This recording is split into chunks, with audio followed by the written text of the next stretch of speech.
John William Bricker, September 6, 1893, March 22, 1986, was a United States Senator and the 54th Governor of Ohio. He was also the Republican nominee for Vice President in 1944. Born in Madison County, Ohio, Bricker attended Ohio State University and began a legal practice in Columbus, Ohio. He also served in the United States Army during World War I. He held various public offices between 1920 and 1937, including the position of Ohio Attorney General. Bricker served 3 terms as Governor of Ohio from 1939 to 1945. He was Thomas E. Dewey's running mate on the Republican ticket in the 1944 election, campaigning against the New Deal and President Franklin D. Roosevelt's judicial nominees. The Republican ticket was defeated by the Democratic ticket of Roosevelt and Harry S. Truman. Bricker won election to the Senate in 1946. He introduced the Bricker Amendment, which would have limited the president's power to make treaties. Though the Bricker Amendment received support from some members of both parties, it was not passed by Congress. Bricker won re-election in 1952 but was defeated by Stephen M. Young in 1958. After leaving office, Bricker resumed the practice of law and died in 1986. Early life: Bricker was born on a farm near Mount Sterling in Madison County in south-central Ohio. He was the son of Lauren A. King and Lemuel Spencer Bricker. He attended Ohio State University at Columbus, where he divided his time between the debating team, the varsity baseball team, and the Delta Chi fraternity. After graduating with a Bachelor of Arts from Ohio State in 1916 and from its law school in 1920, he was admitted to the bar in 1917 and began his legal practice in Columbus in 1920. He was married to the former Harriet Day. Public service: during World War I, Bricker served as first lieutenant and chaplain in the United States Army in 1917 and 1918.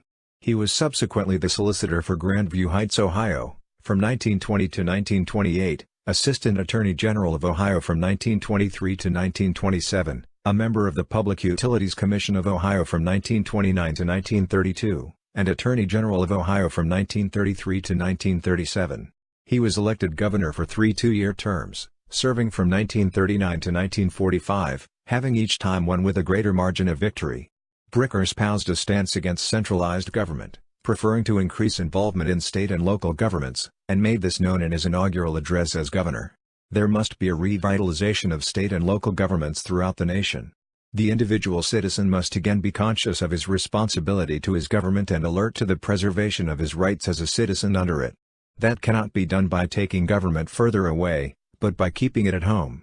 John W. Bricker, Inaugural Gubernatorial Address, January 9, 1939. Bricker was the 1944 Republican nominee for Vice President, having run with presidential nominee Thomas E. Dewey, the governor of New York, who was 9 years Bricker's junior. The Republicans lost handily to the Democratic ticket of Franklin D. Roosevelt and Harry S. Truman. In that campaign, Bricker proved to be a tireless campaigner. He visited 31 states and made 173 speeches, including 28 over a 6-day period. His final remarks came on radio on election eve from the governor's office in Columbus, when he declared, "Not only has the New Deal depleted our resources, recklessly spent our money, but it has undermined the very spiritual foundations of our government."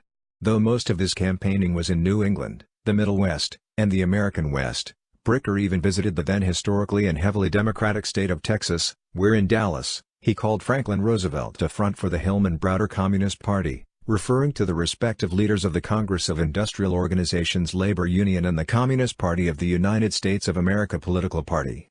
In 1946, Bricker was elected to the United States Senate. He was re-elected in 1952, serving from January 3, 1947, to January 3, 1959. Governor Dewey was the Republican presidential nominee again in 1948, but Senator Bricker was not his running mate. Dewey chose instead Governor Earl Warren of California in the hope that the 1948 ticket would carry California, which the Dewey-Bricker ticket had failed to do. The Dewey-Warren ticket also lost California, and the absence of Bricker on the second ticket may have been a factor in Dewey's failure to win Bricker's home state of Ohio again. Citation needed: Bricker had campaigned with Warren in 1944 in Sacramento, where Bricker attacked the politics of wartime rationing. Then in San Francisco, Bricker charged that Roosevelt had packed the U.S. judiciary with liberal jurists hostile to the Constitution. However, even if Dewey had carried both California and Ohio in 1948, the 2 large states would have been insufficient to elect him president in that second campaign. Bricker's Senate service is best remembered for his attempts to amend the United States Constitution to limit the president's treaty-making powers, the Bricker Amendment. He was the chairman of the Committee on Interstate and Foreign Commerce during the 83rd Congress. On July 12, 1947, a former Capitol Police officer fired shots at Senator Bricker as he boarded the underground trolley from the Senate office building to the Capitol. The two shots, fired as close range, narrowly missed their target. In 1958, Stephen M. Young ran for the Senate against the incumbent Bricker. Bricker seemed invincible, but Young capitalized on widespread public opposition to the proposed right-to-work amendment to Ohio's Constitution, which Bricker had endorsed.